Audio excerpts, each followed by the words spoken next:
Despite death sentence, Frank sleeps 9 hours. The Atlanta Journal, Thursday, the 28th of August, 1913. Page 3, column 2. Man convicted for murder of Mary Phagan. Will not make public reply to Solicitor Dorsey's arraignment. Lawyers advise silence Mrs. Ray Frank. Bids son farewell and leaves for Brooklyn. Leo M. Frank, under sentence of death for the murder of Mary Phagan, slept 9 hours in his cell in the Fulton County Tower Wednesday night. He arose shortly after 7 o'clock, took his bath, went through his usual calisthenic exercises, and ate a late breakfast which was brought him by his father-in-law, Emil Selig, a few minutes before 9 o'clock. It was learned Thursday that there is little probability of Frank's making public any statement in reply to the argument of Solicitor General Dorsey at the trial.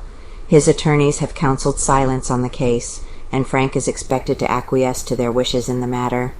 No move of any sort is expected from the defense until the argument on October 4th before Judge Leonard Strickland Roan on the motion for a new trial.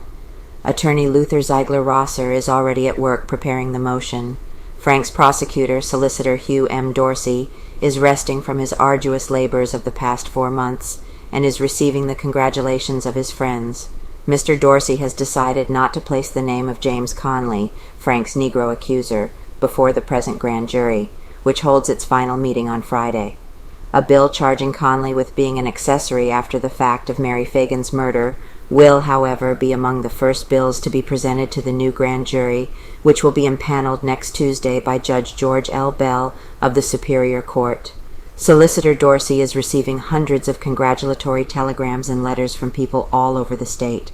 He is replying to as many of them as he can, and in his replies he is giving much credit for the state's victory to his associate, Frank A. Hooper, to Detectives Starnes and Campbell, who have worked so faithfully on the case, and to Detective Bass Rosser, who had charge of the securing of the character witnesses against Frank.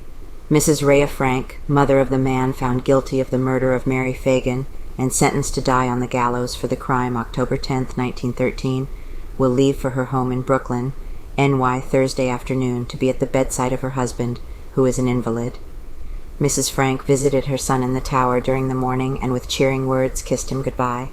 She has been here since the beginning of the trial and sat through the terrific ordeal of 4 weeks with great fortitude.